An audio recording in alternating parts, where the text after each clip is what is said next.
Ne buvez ni ne mangez, travaillez simplement. Celui qui dit cela devant moi est ma belle-mère, Émilie, maintenant Émilie. Alors que je m'asseyais sur la chaise, elle s'est approchée de moi soudainement et a lancé cela. Lorsque j'ai exprimé mon désir de me reposer un peu, à ma grande surprise, elle a donné un coup de pied soudain dans mon ventre, même si je suis enceinte de 7 mois. Il semble que personne autour ne l'ait remarqué. Pendant un peu d'instinct, dès que Émilie s'est assise, cette personne s'est levée et a commencé à se diriger vers moi. Je m'appelle Suzanne Williams. Je vais avoir 35 ans cette année. J'ai rencontré mon mari Robert au lycée et nous avons repris contact lors d'une réunion après avoir commencé à travailler. Nous nous sommes entendus et nous avons commencé à traîner ensemble et au fil du temps, nous avons commencé à sortir ensemble. Nous nous sommes mariés quand j'avais 27 ans. Nous voulions des enfants, mais pour une raison quelconque, même après 5 ans de mariage, nous ne pouvions pas concevoir. Être avec Robert était amusant et heureux, mais j'ai toujours eu un fort désir d'avoir des enfants. Après 3 autres années, en prêtant attention à mon cycle, à mon alimentation et à divers autres facteurs, je suis finalement tombée enceinte. À 35 ans, la plupart de mes pères avaient déjà commencé à élever leurs enfants. Avoir beaucoup d'amis avec de l'expérience en matière de parentalité a facilité ma vie. Mais alors, à 7 mois de grossesse, l'événement le plus difficile de ma vie s'est produit. Robert et moi sommes mariés depuis 8 ans. Et il y a encore des choses que je respecte chez lui. Mais quand j'ai de ses parents, c'est une autre histoire. Surtout Émilie, ma belle-mère, c'est le vrai problème. Je n'ai jamais vraiment accroché avec Émilie Hez. Je l'ai rencontrée pour la première fois avant notre mariage et elle n'est pas sympathique dès le départ. Elle a dit « Qu'est-ce qui te fait croire qu'une chose aussi maigre que toi peut avoir un enfant ?» Discuter des anciennes relations de Robert, même avec sa fiancée présente. Elle avait également des problèmes avec le cadeau que j'ai apporté. Elle a dit « Qu'est-ce que c'est? Un de ces petits trucs exclusifs de New York ?» Je n'avais entendu parler. Je voulais des pâtisseries européennes. J'avais demandé à Robert ce qu'Émilie aimerait, en pensant qu'elle pourrait avoir une préférence. Il a mentionné qu'elle avait envie d'essayer une friandise unique que l'on trouve qu'à New York. Alors je me suis donné la peine de l'obtenir. Mais Émilie a nié avoir jamais voulu cela, laissant Robert rire nerveusement. Elle a dit « Mais ne pas te dire que c'est que tu voulais laisser l'autre adjoint now. Oui, c'est prêt à l'obtenir pour toi. Tu devrais être reconnaissant. » Robert a tenté de me défendre, mais Émilie m'a fusillé du regard et est allée dans sa chambre. Compte tenu de notre première rencontre, j'avais des réserves quant à épouser Robert. Ce qui m'a sauvée, c'est que Robert a toujours pris ma défense. Lorsque j'ai exprimé des inquiétudes concernant le fait de vivre avec Émilie, il m'a assuré que nous ne déménagerions jamais avec ses parents. Nous avons ménagé avec les parents de Robert depuis lors. Robert m'a toujours soutenu et je n'avais vraiment pas beaucoup de plaintes, sauf pour le fait que nous devions visiter régulièrement la maison des parents de Robert. J'aimais pas ça, mais je savais que je pouvais pas péculer mes parents. Audas as nous ne visitions que quelques fois par an, alors c'était pas trop douloureux. Émilie, étant vieux jeu, croyait que les hommes devraient boire et que les femmes devraient faire les tâches ménagères sans pause. J'ai essayé de contribuer le plus possible en servant des boissons et en préparant à manger, mais Émilie n'a jamais semblé satisfaite. Parmi les parents réunis, j'étais l'une des plus jeunes femmes, et beaucoup m'ont dit que je pouvais me détendre et m'asseoir. J'ai pris leurs conseils, mais quand Émilie l'a vu, elle m'a traîné dans une autre pièce. Tu ne te sens pas gêné? S'asseoir te fera mal, toi, Robert. Mais de nos jours, peu de gens pensent de cette façon et je répondis, ne parle pas. Tu devrais juste m'écouter. Lorsque je parlais à Robert à ce sujet, il a affronté Émilie. Mais cela n'a fait qu'empirer les choses et elle est devenue encore plus hostile envers moi. Me sentant ainsi, je me suis juré dans mon cœur de surmonter les défis sans consulter personne si je pouvais les gérer. En visitant la maison de mes beaux-parents quelques fois, j'ai progressivement compris comment me comporter et les visites sont devenues moins pénibles. C'est à ce moment-là qu'ils ont découvert que j'étais enceinte. Le bébé était un garçon et Robert et moi étions ravis, décidant d'avoir une grande célébration.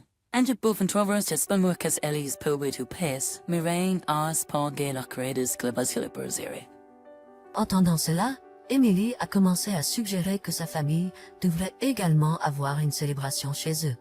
À ce moment-là, j'étais déjà enceinte de 7 mois, et je ressentais des douleurs pelviennes significatives et des maux de dos. Je ne voudrais pas y être allée si c'était comme avant, étant priée d'aider à la maison, mais comme c'était une célébration, on m'a dit que je n'avais rien à faire.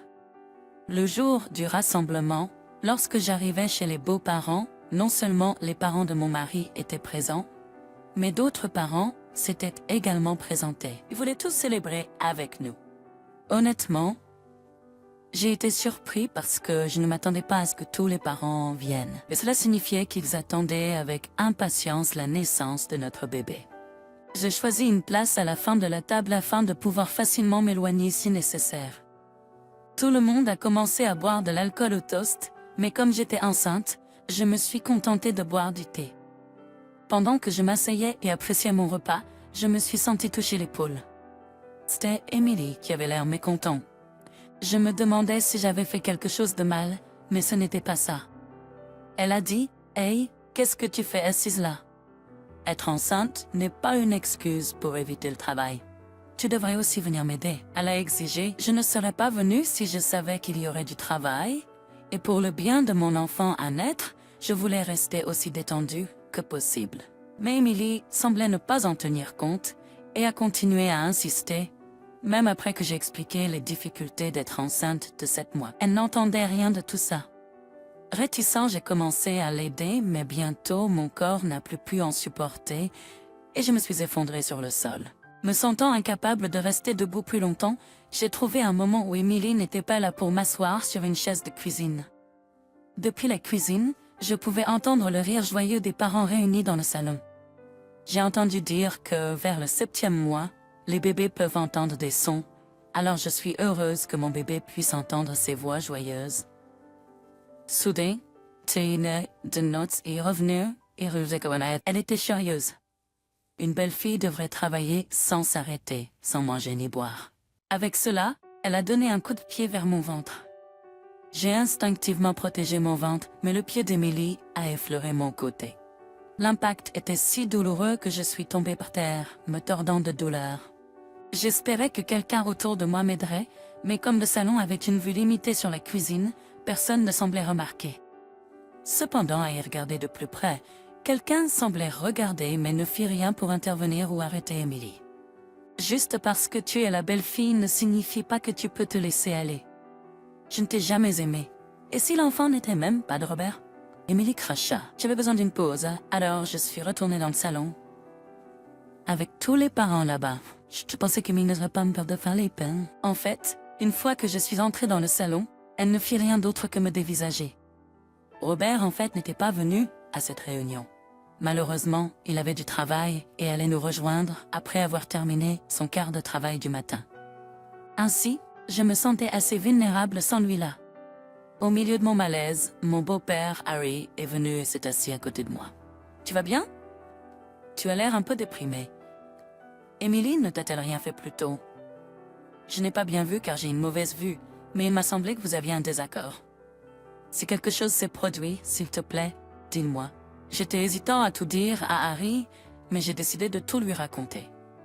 Je lui ai dit comment Emily a fait des commentaires sarcastiques et m'a harcelé et m'a même donné un coup de pied dans le ventre aujourd'hui. Je vais m'excuser en son nom. Je pense que tu devrais aller à l'hôpital immédiatement.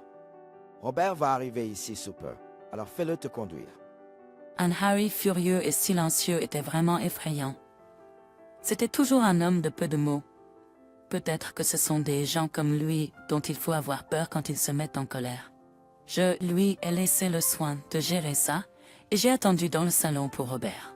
Mais une fois que Emily a fini ses corvées, elle est entrée dans le salon et a essayé de continuer à m'importuner. A renversé sa boisson sur elle.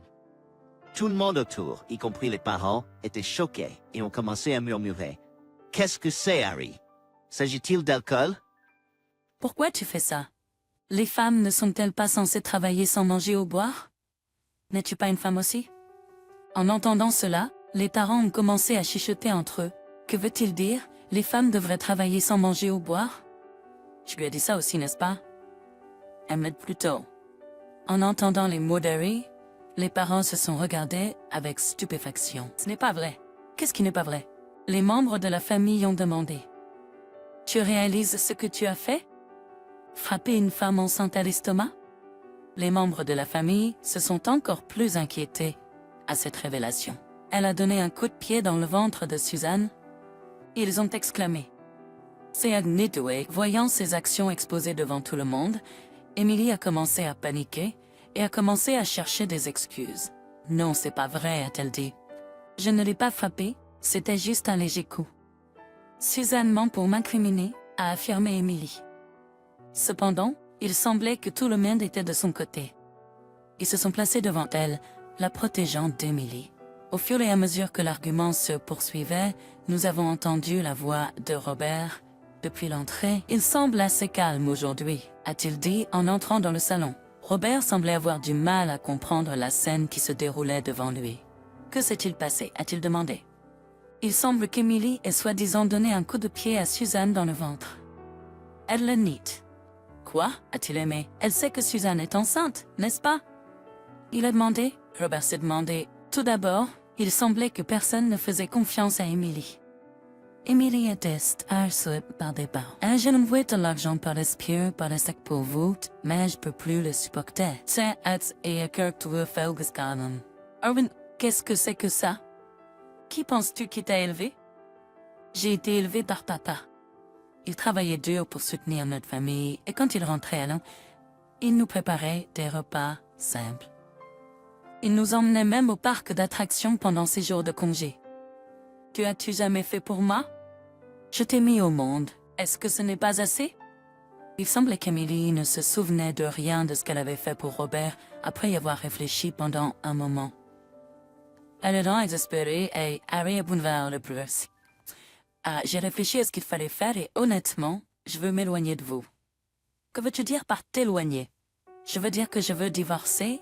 Maintenant que Robert est seul, j'ai pensé au divorce. Cela semble être le bon moment. Divorce, tu ne l'obtiendras jamais de moi. Emily a dit ceci, et s'observait à ses hommes. Personne n'avait la moindre idée de l'endroit où elle était allée, mais il semblait que tout le monde était soulagé par son absence. Après avoir confirmé qu'Emily était partie, je demandai à Robert de m'emmener à l'hôpital. Robert conduisit immédiatement la voiture à l'avant et m'emmena à l'hôpital le plus proche. Les résultats de l'examen étaient bons, mais j'avais une grosse contusion sur le côté.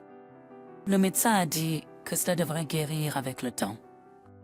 Si tu as besoin de documents ou de photos pour preuve, fais-le-moi savoir. J'ai demandé à Robert de prendre une photo de la contusion pour la garder comme preuve. Quelque temps après cela, Robert et moi sommes allés à la maison de Harry pour discuter des choses. Nous passions que nous pourrions cohabiter. Il semble que tu peux perpétrer. Lorsque nous avons demandé à Harry où se trouvait Emily, il a dit « Tu te souviens quand elle est sortie en trombe l'autre jour ?» J'ai changé les serrures après cela. Donc, Emily ne peut pas entrer. Elle est revenue une fois, mais est partie une fois qu'elle a réalisé qu'elle ne pouvait pas entrer. Tu as mentionné le divorce? Étais-tu sérieux à ce sujet? Ouais, j'y pense depuis un moment. C'est vraiment difficile pour ce que Suzanne a traversé. Je vais soutenir toute décision que vous prenez. Bien que j'ai eu peur, il n'y a eu aucun mal pour le bébé et le bleu était presque guéri. Mais si Emily ne peut pas revenir, comment prévoit-il de divorcer? Pendant que je réfléchissais à cela, Harry a pris la parole.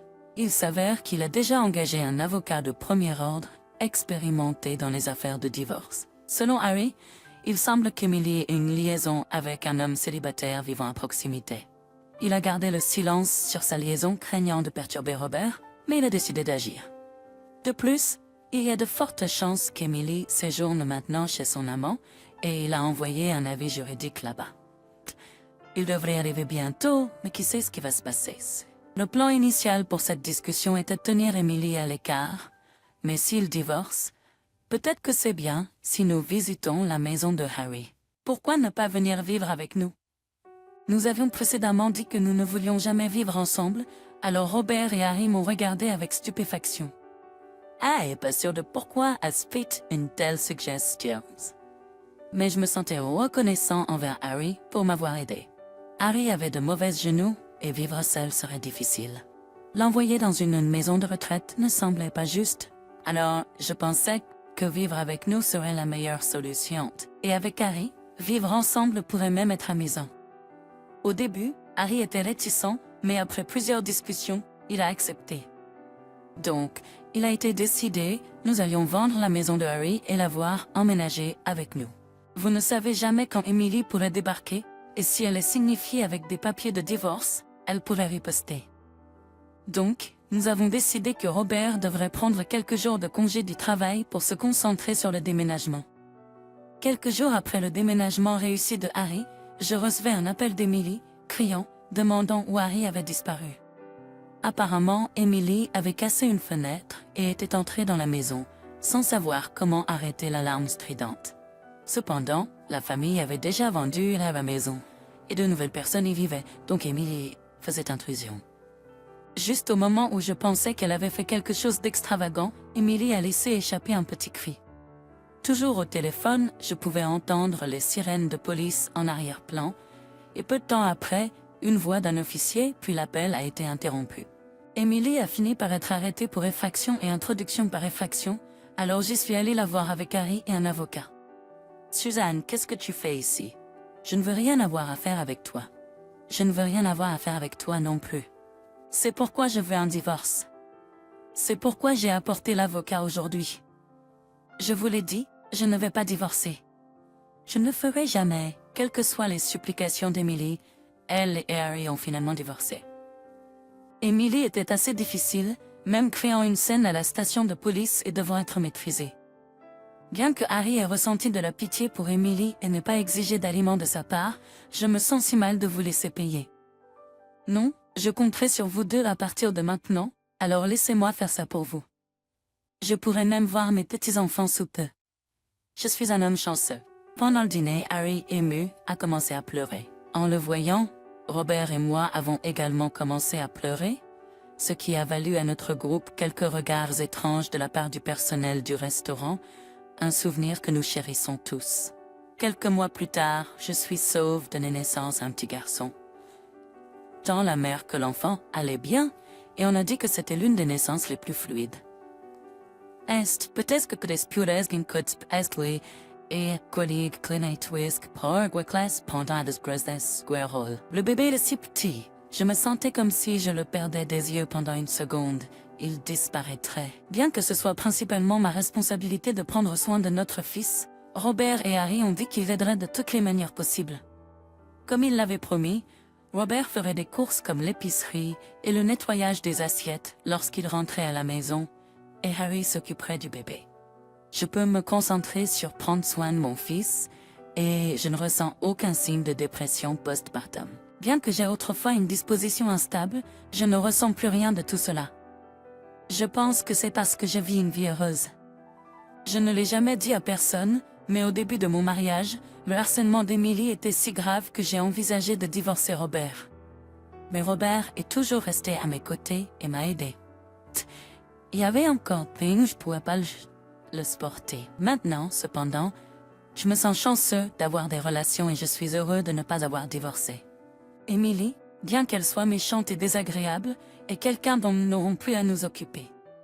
Elle a été condamnée à des travaux d'intérêt général, mais a continué à voler parce qu'elle n'avait pas d'argent. Ne pouvant pas payer la caution, elle se retrouvait en prison.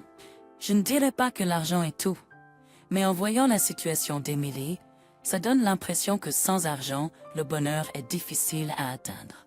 Donc je fais attention à ne pas dépenser inutilement et je veux dépenser autant que possible pour mon fils. Je ne peux pas travailler pour l'instant, mais bientôt je vais commencer à créer à temps partiel et économiser pour l'avenir de mon fils. Beaucoup de choses se sont produites pendant ma grossesse, mais quand je réfléchis, c'est tout parti de mon voyage de vie, et je le chéris. Désormais, en tant que famille de 4, nous avons décidé de travailler vers un bonheur encore plus grand.